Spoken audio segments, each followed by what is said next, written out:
One of the strategies that we released in mid-2016 was Counter Trend Max. Let's take a look at the results here.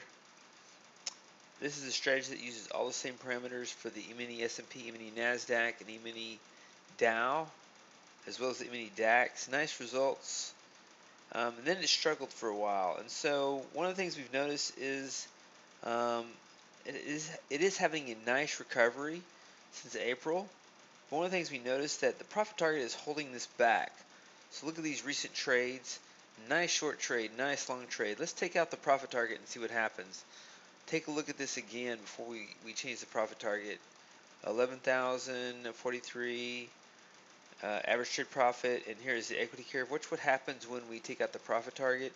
I'm going to format strategy and remove the profit target.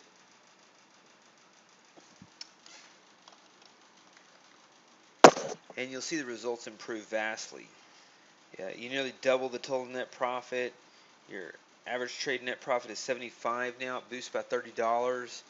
This is with slippage and commission, so we're talking about $25. So you go to $100, and here is the equity curve.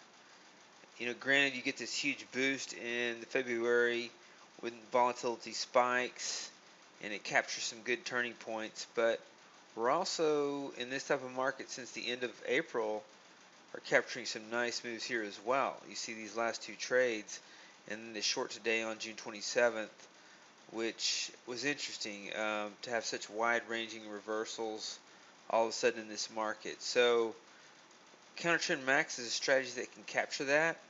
Not only does this help on the E-mini S&P, but it helps on the E-mini NASDAQ and E-mini Dow, and I'm going to show you that as well. Here is the E-mini NASDAQ with $25 round turn slippage and commission. So we're looking at slippage and commission, and it went through this drawdown period, and now it's recovering. And so not bad, but what happens if we remove the profit target? You're going to love this.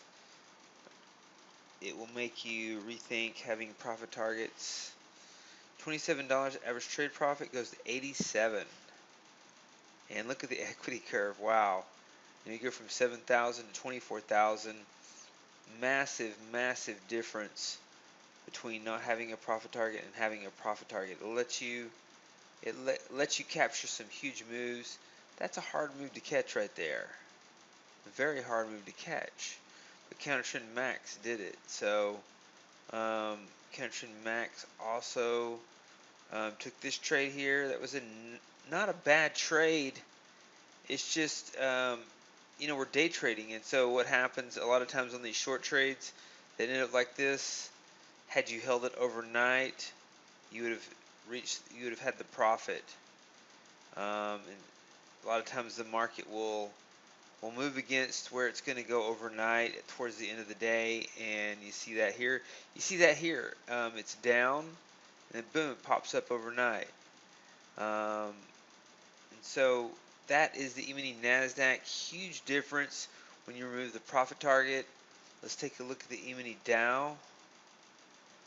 And this was the worst of the deepest drawdown, but it's recovering some here. What happens if we remove the profit target? Let's take a look at that and see if it helps it. So format strategy, set this to false, and see how that improves the results. Set the right performance summary. So yeah, this one is improved as well. I like the E-mini S&P and E-mini NASDAQ better, but not bad because you have a strategy that doesn't lose that much when volatility is low. You see this time period when volatility is really low, and then just does really well if volatility spikes because we have a fairly tight stop loss, and we put ourselves in a position to fade a trend and then get out at the end of the day, and we don't worry about limiting profits. We can get these big huge runners, and you see some of the trades here, some of the trades. So that's Counter Trend Max, E-mini S&P, E-mini Dow, E-mini NASDAQ, and the latest results. If you have this strategy, you might want to consider removing the profit target or taking a look at the profit targets in your current strategies.